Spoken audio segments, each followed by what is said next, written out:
There are moments in life when the world doesn't shatter loudly. It simply grows quiet.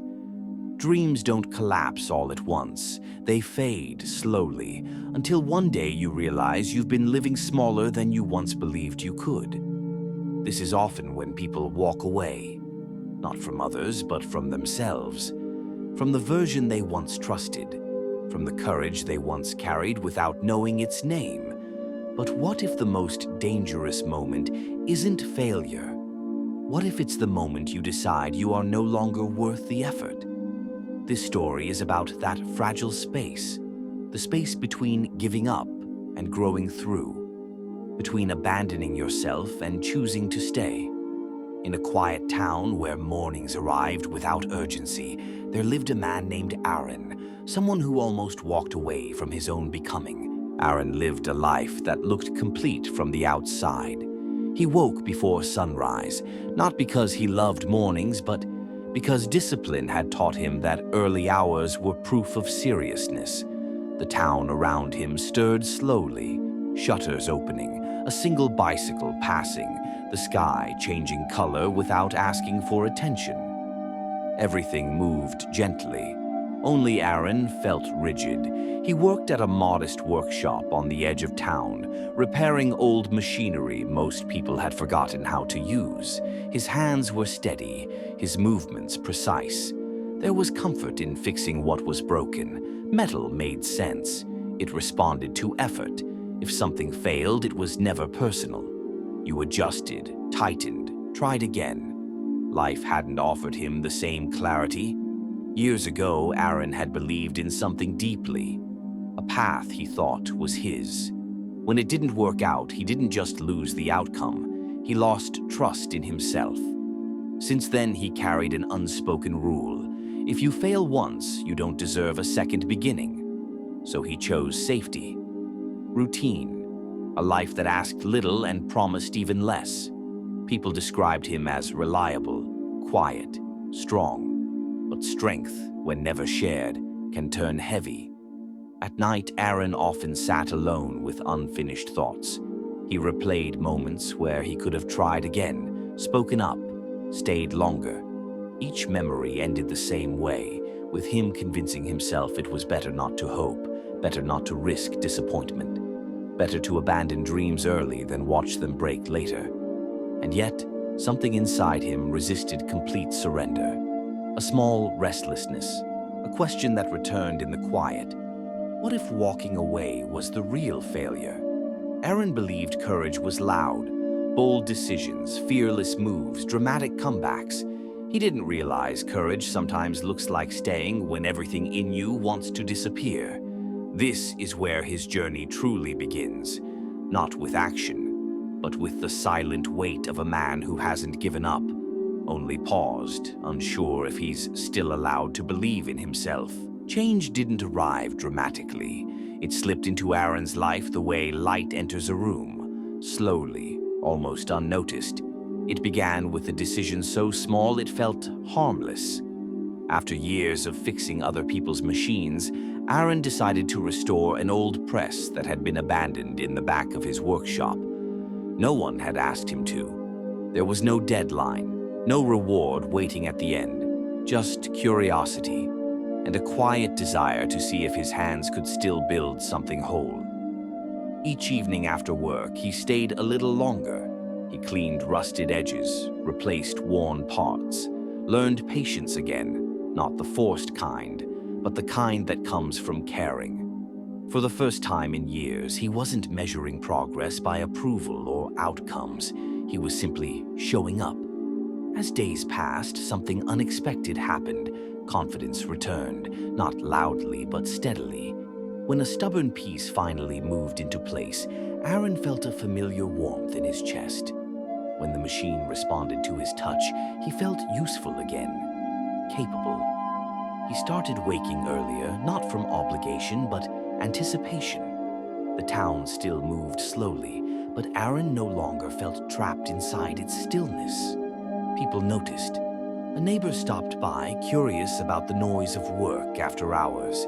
A shop owner asked if Aaron could help restore an old tool. Small acknowledgments, but but they mattered. They reminded him that effort still had value. Discipline became his anchor again. Not the rigid discipline of self-punishment, but the gentle discipline of consistency. Showing up even when no one was watching. Continuing even when doubt whispered, "This won't last." And that whisper grew louder with every small success, because with progress came fear. Aaron began to guard his momentum carefully. He avoided talking too much about his work, as if naming hope might break it. Deep down, he believed success was temporary, something to be managed, not trusted. He told himself he was being realistic, responsible, but beneath that reasoning lived an old wound. If this fails too, what will that say about me? So, while the rise lifted him, it also tightened its grip. Confidence grew, but it grew beside anxiety. And somewhere between effort and expectation, the seeds of the fall were quietly being planted. The fall did not come from laziness or neglect. It came on a day when Aaron was doing everything right. The restored press was nearly complete. Weeks of patient effort had led to this moment, the final calibration, the test that would prove the machine was ready. A small group had gathered in the workshop that afternoon. Not a crowd, just a few familiar faces, quiet interest, mild expectations. Aaron's hands moved with practiced certainty. He had rehearsed this moment in his mind many times. At first, everything worked. The press responded smoothly, its rhythm steady, alive again. A sense of relief washed over him, followed quickly by something more dangerous. Hope, the kind that dares to imagine what comes next. Then it happened. A sound out of place, a sharp resistance where there should have been ease. In a heartbeat, the machine seized, metal strained, a critical component cracked under pressure. Silence filled the room. Aaron froze. His mind raced to diagnose the problem, but his chest tightened faster. This wasn't just a mechanical failure.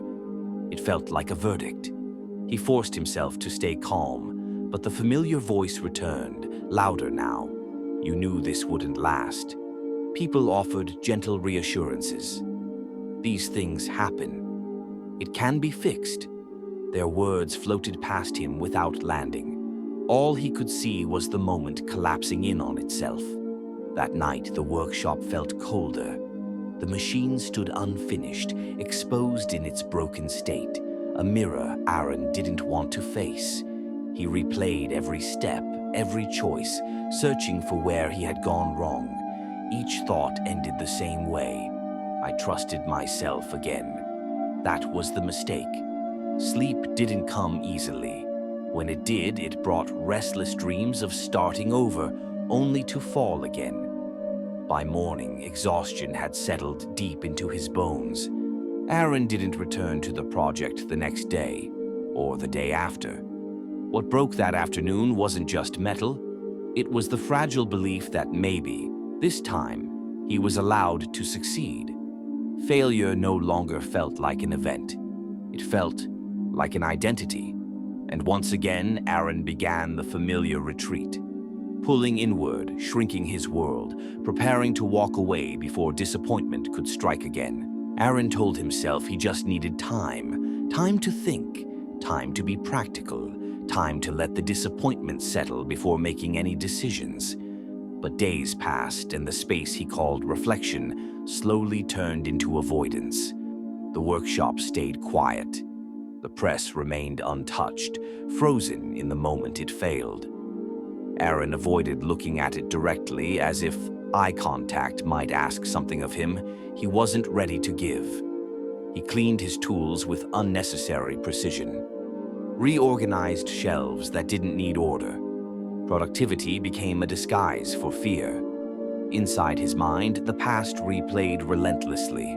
Every earlier failure resurfaced, stitched together into a story that felt undeniable. This is who you are, someone who almost succeeds. He convinced himself that stepping away was maturity, not surrender.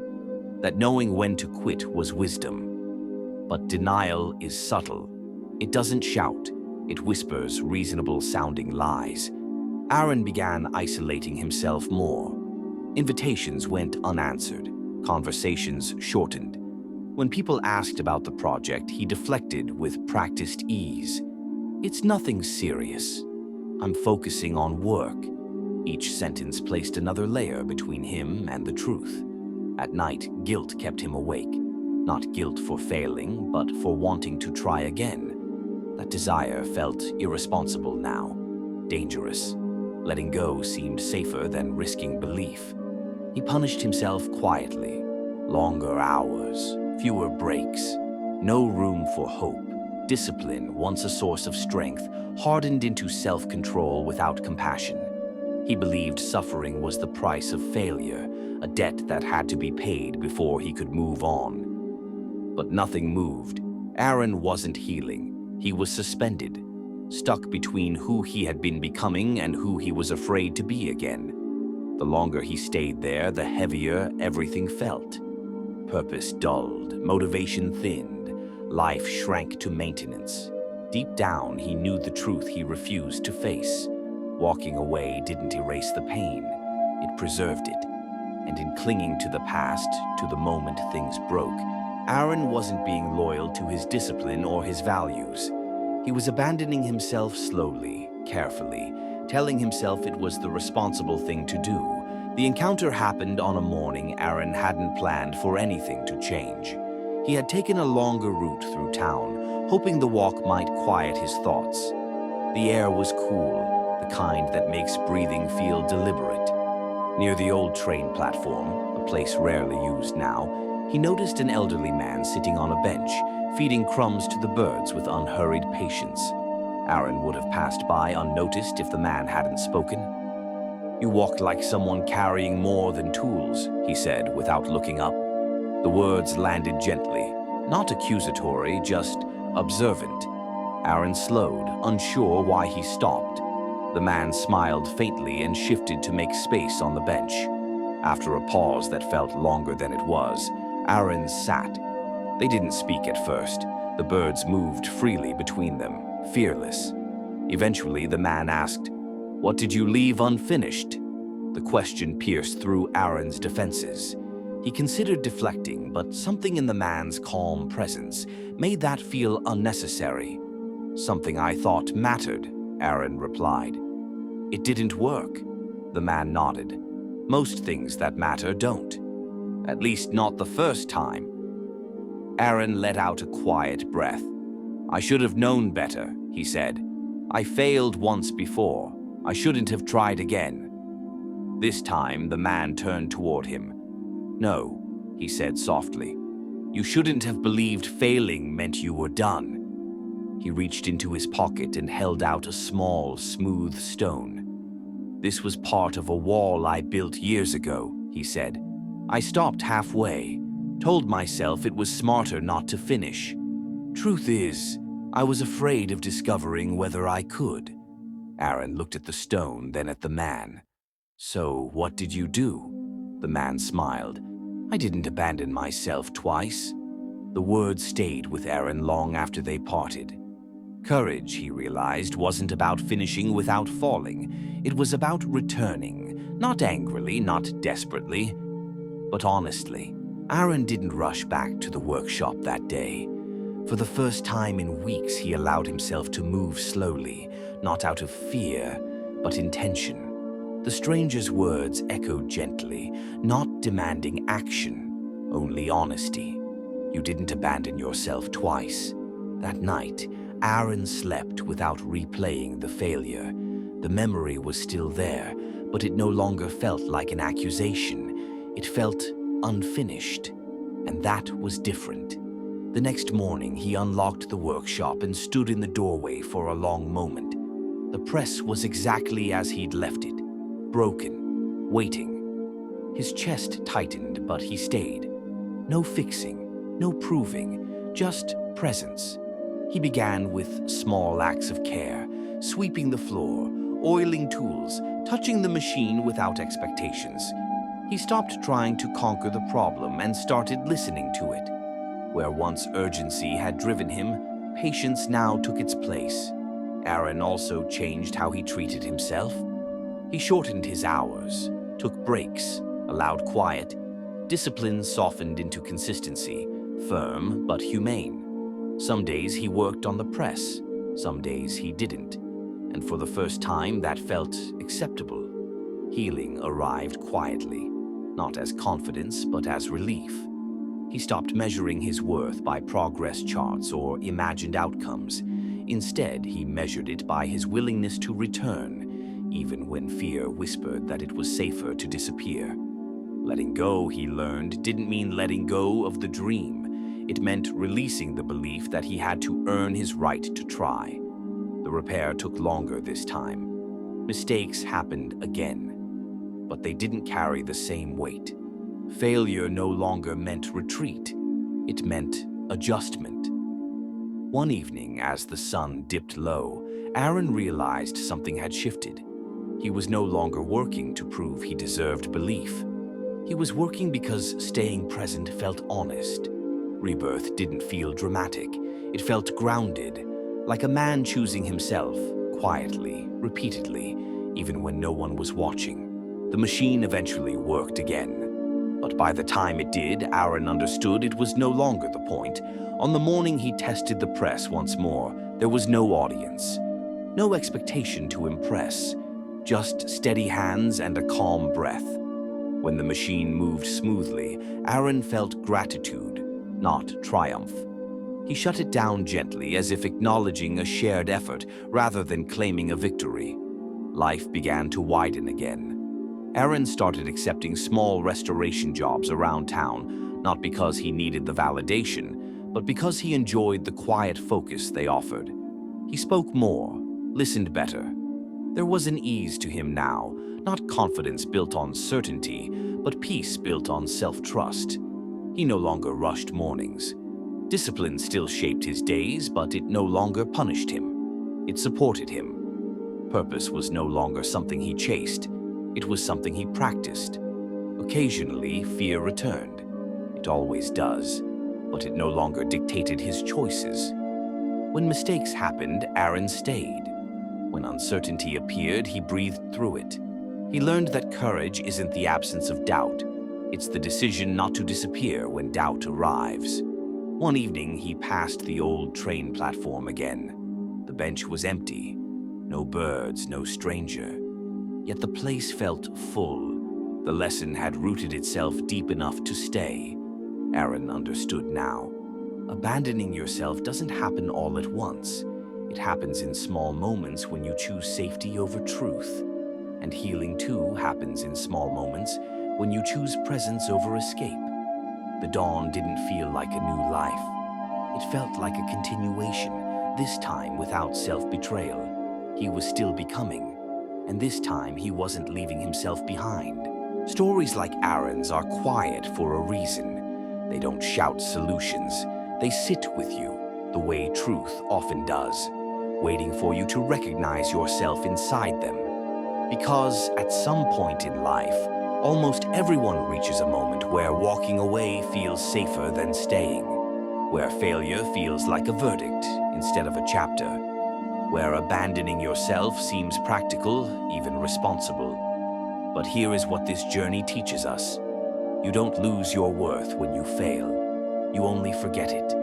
Courage is not boldness. It is loyalty to yourself when doubt arrives. Discipline without compassion becomes punishment. Letting go does not mean quitting. It means releasing the belief that pain disqualifies you. Healing begins the moment you stop proving and start listening. Purpose is not found in perfect outcomes, but in honest presence. And rebirth rarely feels dramatic. It feels quiet, steady, and real. If you are standing in the space between giving up and beginning again, remember this: you are not weak for needing time. You are not broken for falling, and you are not late for becoming. Don't abandon yourself too early. Stay, adjust, breathe, return. If this story resonated with you, let it travel further. Like it, share it with someone who needs it, and subscribe for more cinematic stories about healing, strength, and the courage to continue.